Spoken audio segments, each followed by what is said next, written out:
सनातन परंपराओं में पौराणिक कथाओं का अहम स्थान है। इन कथाओं के जरिए हिंदू धर्म के अनुयायियों को देवी देवताओं के बारे में विस्तार से जानकारी दी जाती रही है। इन्हीं पौराणिक कथाओं में बताया गया है कि श्री राम की बहन शांता थी, इनके पति श्रृंगी ऋषि थे। वहीं श्री कृष्ण की बहन सुभद्रा एकांक और महामाया थी। शिवजी की पुत्री गणेश जी की बहन अशोक सुंदरी, जय विहार, दौतली और शांभावरी थी। सूर्य देव की उपासना करने से उनकी बहन छठ मैया के प्रसन्न होने की कहानी भी खूब सुनाई जाती है। यमराज की बहन यमुना जी हैं। कहा जाता है कि अगर भाई बहन दोज पर यमुना नदी में खड़े होकर भाई की पूजा करे तो वह दीर्घायु होता है।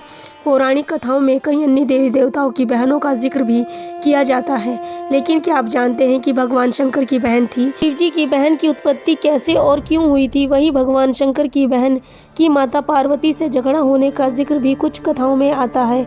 क्या आप जानते हैं कि दोनों के बीच किस बात पर झगड़ा हुआ था? तो चलिए देर नहीं करते हैं और जानते हैं। भगवान शिव की बहन के बारे में सवाल पूछे जाने पर ज्यादातर लोग यही कहेंगे कि शंकर जी तो अजन्मे अनादि हैं, लिहाजा इनकी कोई बहन कैसे हो सकती है। तो आज हम आपको सुनाते हैं कि भगवान शिव की बहन की उत्पत्ति की कहानी। पौराणिक कथाओं के अनुसार भगवान शिव ने अपनी एक बहन को माता पार्वती की इच्छा से उत्पन्न किया था।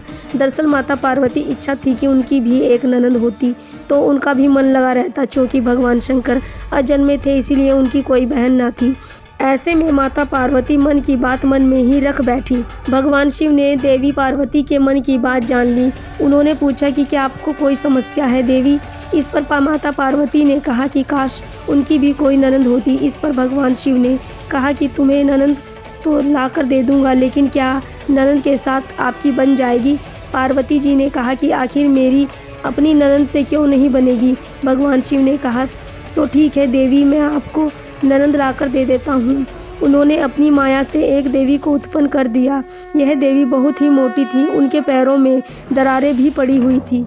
शिवजी ने पार्वती जी से कहा कि यह लो तुम्हारी ननद आ गई है।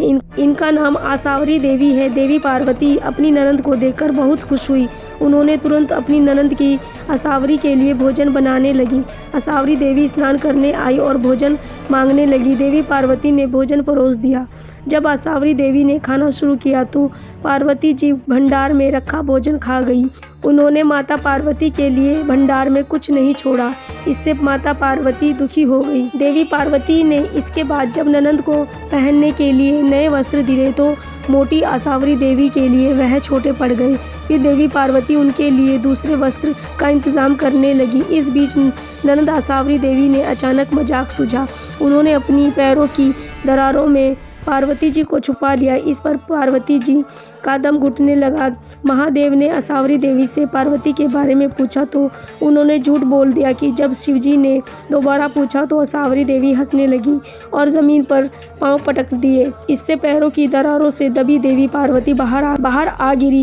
इसके बाद पार्वती जी ने महादेव से कहा कि इनका विवाह कर विदा करने की जल्दी तैयारी करें। भगवान शिव ने जल्दी से आसावरी देवी को कैलाश पर्वत से विदा कर दिया। इस घटना के बाद से ननद भाभी के बीच छोटी छोटी दरारें और नोक झोंक के सिलसिले प्रारंभ होते हैं। आज भी भाभी और ननद के बीच छोटी छोटी बातों पर नोक झोंक चलती आ रही है।